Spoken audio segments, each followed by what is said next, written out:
Viking, and welcome to part 2 with our interview with Alex Gordon. What's the state of the newspapers right now over in Scotland? Awful. Awful. Not necessarily just Scotland. The UK, very quickly, Brian, when I was the sports editor at Sunday Mail, we sold 1 million copies. Now, in a country that's 5.5 million, the advertisers reckon that 3 people will read the same newspaper.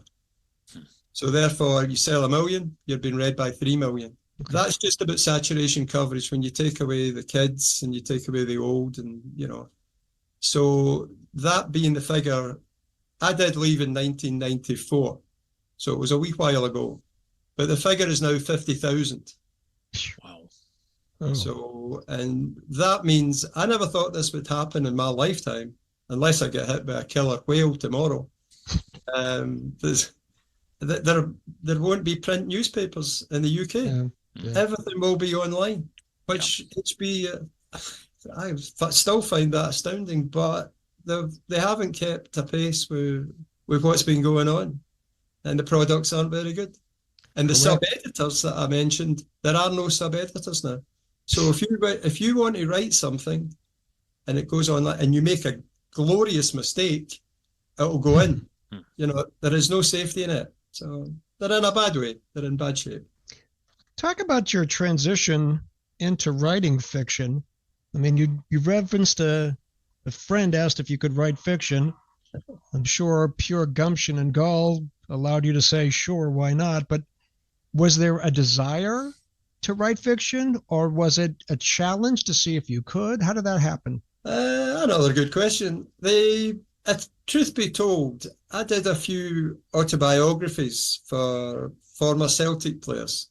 Okay. Some of that, I have to reveal, was a bit of fiction. You could talk to, remember, these guys would now be nudging 80. The recollection for some of the stories that they would tell me wasn't 100%. But if I could take the bones of the story, the date, the time, the place, I could say, how about this? So I would write something that was slightly jazzed up. It might not be 100% true, but it's their autobiography. It's how they remember it. And so therefore, there were a few occasions, there were a few chapters that you would have written off the top of your head that you think would be a good story. They would read it, and you're not upsetting anybody. That's that's one of the main. It's just a simple story that's quite funny, or it's a bit more interesting than, I can't remember. I did an autobiography for a Celtic player, and my wife ended up just nicknaming him I Can't Remember, because she would come along, and we met for a lunch at a hotel. It was equidistant from where he stayed. I stayed. And I would say, what about your first game for Celtic? I can't remember. I said, well, how about your first goal for Celtic? No, I can't remember. So I had a list of questions, can't remember. So I would have to go and do the homework. I would have to find out this guy's debut, who he played against, what he did. And then I could write it, present it to him, and he would go, oh, yeah, that sounds good, yeah. Yeah, I'll go with that. Yeah, fine. So when you ask, was it such a transition? Not really. So there you go. That's the first time I ever told that story. Wow. I remember the reason I sent out a Facebook friend request was because you were promoting at the time Who Shot Wild Bill, and it was about a country and western festival in Millport. And I was like, well, this is interesting. American country and western festival. And come to find out, it wasn't a fiction. There really is a country and western festival in Millport, correct? Right. Yeah. Oh, it's astonishing. Do you know, HB, see if you close your eyes and went to Millport and opened them, you would think you were in downtown Dodge City. But God knows what these people do for a living, because they've all got the big, huge, droopy moustaches, and they walk around as they would walk around, Dry Gulch. They walk along the front at Millport, down at the beach, and they all look like Wyatt Earp, you know. And you can go into a pub and they're sitting cleaning their guns. It's like, I'm caught in a time warp here. I think you're caught in a cultural warp as well too. But they love it. They do. They love it. For those who may not be familiar, and we have to educate them, Charlie Brock, the character in these crime fiction books, and I guess that's the easiest way to explain him, is a retired journalist who happens to find himself in various situations where he's called upon by his wits, charm, and anything else he has to solve a particular case. And I'm pleased at the fact that over the years of me commiserating with Alex, we have both managed to make our way into each other's books. I can recall, I think I was referenced as an up-and-comer in, let me see, I forget which book it was. But yes, a reference of a writer named H.B. Burlow, who is an up-and-comer. Thank you for that. That was nice. And of course, in the third book of the Arc City Confidential series, the character of Alex Gordon is a Jewish FBI agent. Couldn't be further from the inspiration, but I mean, we made it into each other's work, and I think that's the greatest form of flattery. The fifth book is scheduled to come out later this year. Do you have a title for that? Yes, it's What's Got Into Geronimo. What's Got Into Geronimo? Well, we'll certainly find out. I remember reading, and I have the original one, the first one. I have Wild Bill on PDF that you had graciously sent me, but I purchased the other three, have them in my library. And there's the crime element, but then there's revolving or returning set of characters. And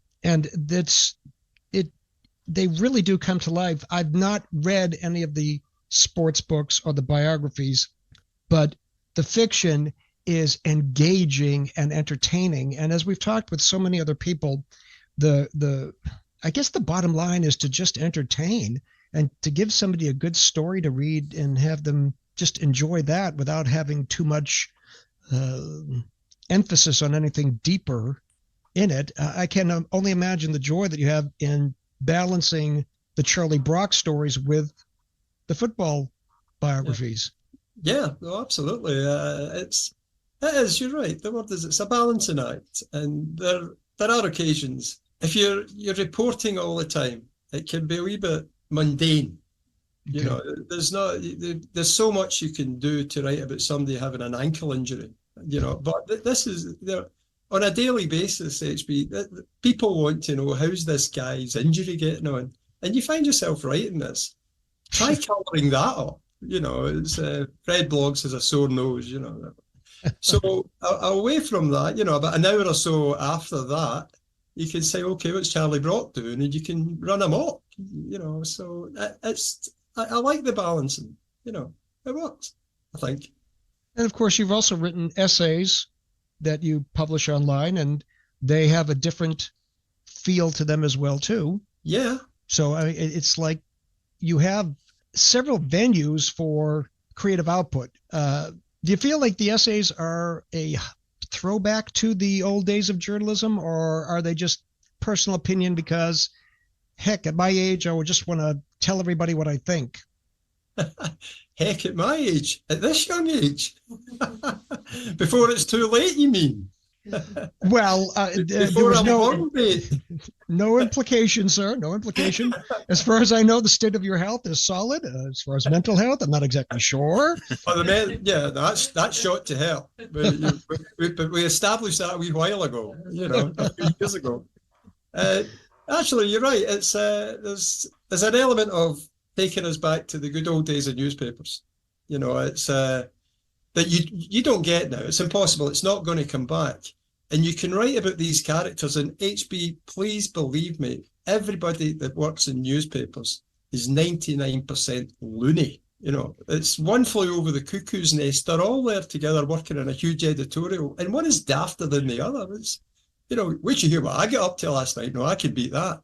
You know, it's, and who is Nurse Ratched? Yeah, exactly. I'd say about 99% of the writers that Brian and I know are a little daft as well too. Oh, yeah. Yeah. That's we find ourselves in good company, do we not? Yeah. Well, I mean, I wrote one of the stories was a news.